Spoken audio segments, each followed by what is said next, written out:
Hi, everybody. Welcome to today's show right here on the Africa X Show, which is Africa's #1 platform for inspiration, unprecedented stories from people that are achieving amazing things on the continent. And boy, do we have a great lineup for you this entire season. This is our second show. And yeah, let's just jump right into it. Welcome to the show today on Africa X. We have a very special guest, and here in-house we've got the current Honorable Minister of Youth, Sports and Recreation here in Zimbabwe. It is Minister Kirsty Coventry. She is a former swimmer, world record holder, and most decorated Olympian from Africa. 7 Olympic medals strong. Wow. 2 gold, 4 silver, and a bronze. She is also a member of the International Olympic Committee and was elected chairperson of the International Committee of Athletes, the body that represents all Olympics athletes in the world. Honorable Minister Kirsty Coventry competitively swam for Auburn University in Alabama. At the 2004 Olympics in Athens, Honorable Minister Kirsty Coventry won 3 Olympic medals.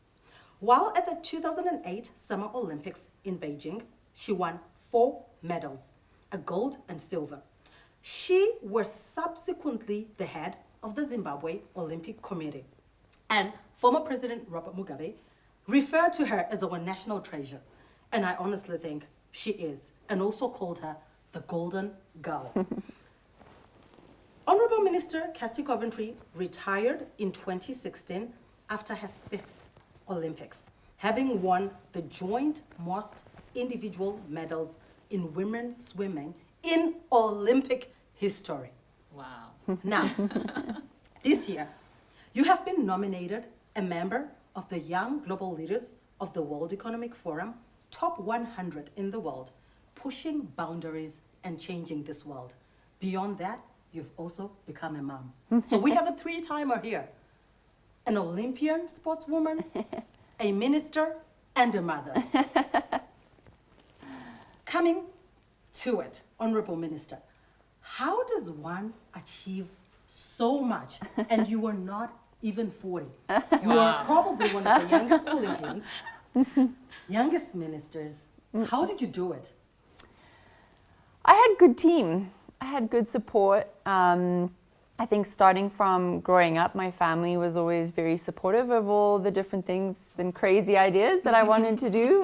When I was 9 years old, I told my dad I wanted to go to the Olympics and win a gold medal, and he sort of just looked at me and smiled and then said, "Do you know how much work that's going to take?" I was like, yeah, it'll be fine. So I've never really shied away from a challenge. I'm very competitive, got banned from playing family card games because I hated to lose. So I think, just the support from a young age, and then realizing that the more you can surround yourself by good people, the more you're going to be able to achieve, whether that's as an individual or as a group. So just always been conscious of the people that I surrounded myself with, and the teams that I tried to put in place in terms of coaches, and even selecting Auburn University. I weighed up the different options and then chose a team where I was the lowest, and I was going to figure out, well, I want to go there because everyone else is better than me, and I know that will make me better. So I think just taking that mindset with the different things now that I'm trying to accomplish, I guess, trying to be a good mom, trying to figure out how to be successful within the ministry, and then trying to pursue that same thing within the Olympic movement in a completely different sphere, from being on the field of play to more administrative roles. So it's exciting and challenging, and definitely keeps us busy. Yeah.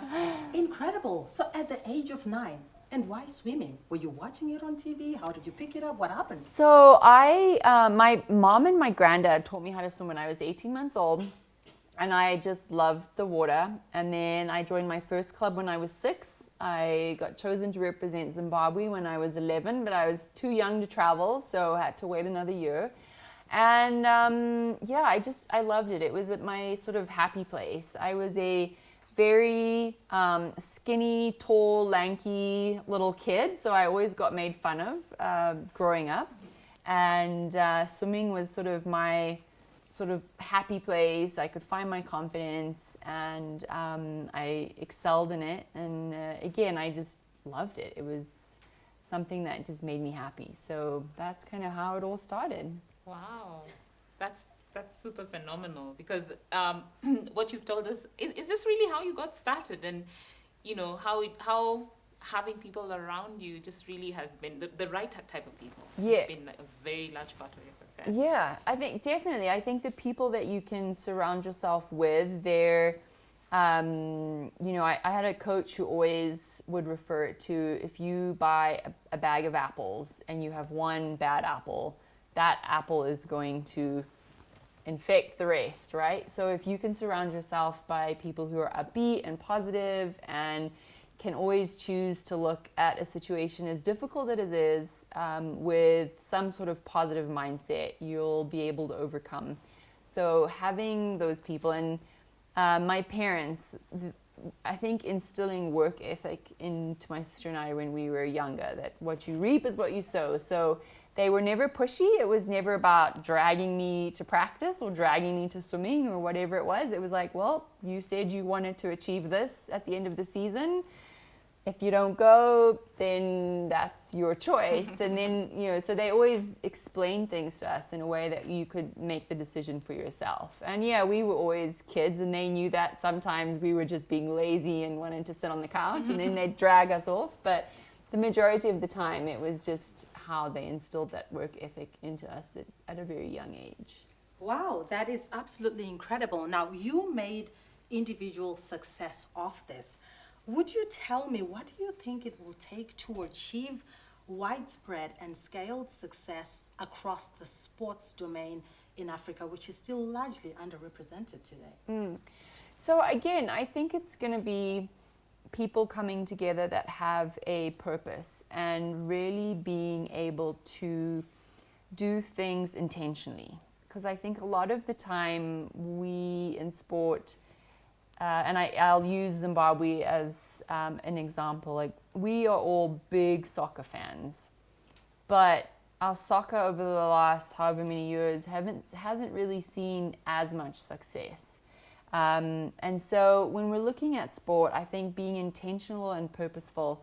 If we look at Jamaica, you know, if I say, what's the first thing that comes to your mind when you think of Jamaica? It's definitely going to be Usain Bolt. But if you go a step further, it's going to be 100, 200 meter runners in the Olympic Games. And that's because they have chosen to be and put finance and money and development into those specific areas. They don't look at 800, they don't look at 1500, they don't look at marathon runners, they look at 100, 200, and maybe 400 runners. And that's where their development is plugged in. So I think as Africa, we have to be very intentional. We've had conversations around the continent of basing and building up different kinds of academies. So in Senegal, they have a big academy where is track and field. So the conversation is, can we send athletes to Senegal where you will have your track and field athletes based? Kenya, we know, is very good in marathon. Can we base athletes from around the continent that can train together and be based there? Zimbabwe and South Africa are known for swimming, so can we have swimming bases being based here, and spreading it out a little bit, because we do know that as a continent, we don't necessarily have, as individual countries, the money to plug into facilities. And when I say facilities, world-class facilities, but if we can group together and as regionally or as countries within specific areas come together and say, well, let's make that a swimming hub, and let's make this a tennis hub, and let's make this an athletics hub, and all sort of put a little bit of money in together, maybe that's a way forward. So these are conversations that have been happening. We just need to continue it and continue pushing, and get politicians on side with understanding the power of sport, and I think Nelson Mandela did that extremely well. He knew the power of sport, and he knew how to use sport to its advantage. So being able to use some of these great examples that we have seen of bringing communities back together and moving forward and figuring out how best to do that across the continent and not just in certain countries. And that's so important. You mentioned that because now you're also on the side of government representing the sports in politics.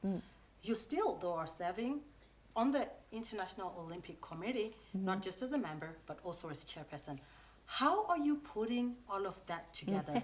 Minister and still driving for sports globally. What's that feel like? So, I mean, I think for me, the Olympic movement has been a part of my life for so long, and I can't really imagine my life without a piece of the Olympic Games with me at all times. So that is very important for me to be able to balance the two, and I think the two can also help each other. You know, from a global point of view, when we're building the next Olympic Games and we're looking at Youth Olympic Games, and we're excited that in 2022 the first Olympics are coming to Africa, which is a great thing for the continent. But being able to use what I've learned in that and still learning with all of the IOC and the Olympic movement, bringing that back home. And I think the biggest thing that we have to realize how to do is bring back knowledge and expertise and plug that in where we think it can be applicable, and figuring out how we do that. So I think one of my challenges right now is figuring out how best to do that. Is that by maybe bringing different expertise to Zimbabwe and helping implement different structures and programs? Is that bringing in, you know, maybe different athletes to help inspire? I know we always like to look outside at inspiration. So for me, as awesome as that seems, I also want to try and get people to understand that we have so much talent based at home, that it's also important to recognize our talent here and give recognition to our athletes and our artists and our young people, because there really are some amazing young people and athletes and artists that are doing some incredible things. So being able to give them that recognition, and hopefully that will then inspire them to keep moving forward. So those are just different ways in which I'm trying to blend the two. It definitely, like I said earlier, keeps us busy and quite a bit of travel. But again, I think being a new mom, it's exciting that I get to be able to show that to my daughter and show that world and show the world to her, because we'll be I think in October I'll be in Senegal, Doha, and Tokyo, and she'll be with me and all of that. So she'll be very well traveled by the time she's 5 months old. Clearly. That's oh wow. She's gonna really have an amazing journey. She's the next gold Olympic medalist, isn't she? I don't want to put any pressure on her. I think she needs to be, as long as she you know, can be independent and can look at things with open eyes and be accepting of things and of people, and realize, and I think that's, for me, that's one of the greatest things that the Olympic Games has shown me, because in Olympic Games you have 206 countries all living together in one village. It's peaceful, it's, you know, and that's unique in the world today, where you can find you know, Ukraine and Russian athletes all living together, and it's unique. So I think for me, if I can show her those kinds of things, as long as she grows up and can have that openness and be accommodating to everybody, and can then also just be appreciative of the different things that hopefully we'll get to show her, I think that's, you know, my job done well. And that's super inspiring. You know, as parents who are also in the, you know, professional fields, just the opportunities that we bring to those in our care, our kids, our families, to be able to be exposed and build a better future. Like how sport is that unifying force. Yes. I love how you describe how everyone lives just peacefully in the village. You know? Yeah, it's incredible. And we don't really get to see that very much across the globe. You know, there's lots of different tensions in different ways, and lots of different divides, even within one country. So it's unique to see that during the games of the 2 weeks that there's so many different countries and nations coming together, and all eating together and all sharing the same living space and competing. And when you're competing, it's intense and it's frustrating and there's lots of emotions. So be able to compete and have that intensity on the field, but then go back to essentially your home away from home for 2 weeks and be sitting next to your competitor who may have just beaten you and eating and sharing and laughing it is a unique situation, and it's something that I'm extremely proud of, is from the Olympic movement side of things, that it's you don't really get that anywhere else. Well, thank you everyone for tuning in to this episode today right here on the Africa X Show. It's been so great to have you, and we look forward to bringing you lots of more amazing inspirational stories. So see you next time. Bye-bye. Bye.